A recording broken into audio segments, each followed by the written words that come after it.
Hello there, autistic and non-autistic folks of white, black, or Asian race and various ethnicities.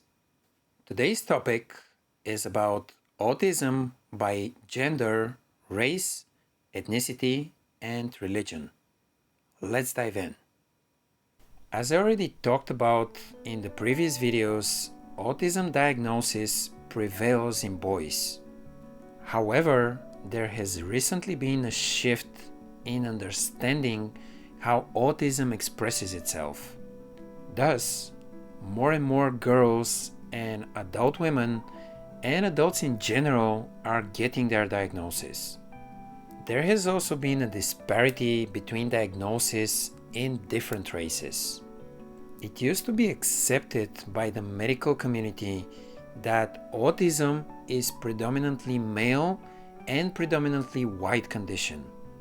However, before you start thinking this being some racial stereotype thing, let's explore some other reasons behind this phenomenon. There is a socio-cultural reason behind it, first and foremost. As I already mentioned in the video about ADHD and addiction, which you can watch to get acquainted with the subject, there is a lot of fear of stigmatization involved with minorities. There is also a disbelief in the health and school systems when it comes to diagnosing various conditions.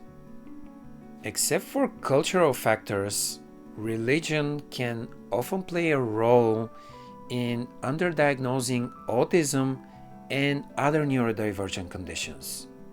Some people can even be reluctant to treating them in some extreme cases. So a child or an adult in such community can be totally abandoned, left without any support whatsoever. This is more often than not a result of misinformation, fear, and repression. Next are socioeconomic reasons. Autism diagnosis can simply be too expensive to attain. The lengthy processes and money expenditures can discourage individuals from even trying to get a diagnosis. Again, fear of stigmatization at the workplace is also involved here. The socioeconomic reasons are especially true for adult diagnosis. This is because a parent is more likely to assist their child in getting a diagnosis and proper treatment, compared to an adult who has to take care of themselves, which can be significantly harder for grown-up autistic individuals who didn't receive care. Then there are also political reasons, and here I can speak from my own experience. In my country of Bulgaria, autism is mostly underdiagnosed or misdiagnosed in children and never diagnosed in adults. Moreover, children already diagnosed with autism lose their diagnosis when they get to a certain age, and it gets substituted for schizophrenia, for example. How ridiculous!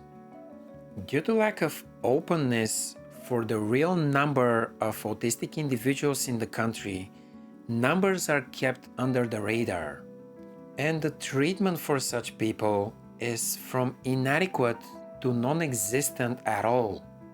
This is also the case for other developing countries like Bulgaria as well. It pains me to see people suffering from the condition being treated improperly in my country, and I hope this changes in the very near future. You can only begin to imagine the number of people suffering from alcohol and other addictions in my country and countries alike. It is such an obvious link why there are so many alcoholics here. And for a big chunk of my life, I just kept drinking, thinking something is wrong with me, that I am not normal, and nobody could tell me why I am the way I am. So there you have it, my take on autism by race, ethnicity, and religion, the obvious and the hidden reasons behind it. To be honest with you, I think the autism spectrum condition is evenly distributed by gender, race, ethnicity, and religion. Period. I hope you liked the video, guys, and stay tuned for the next one.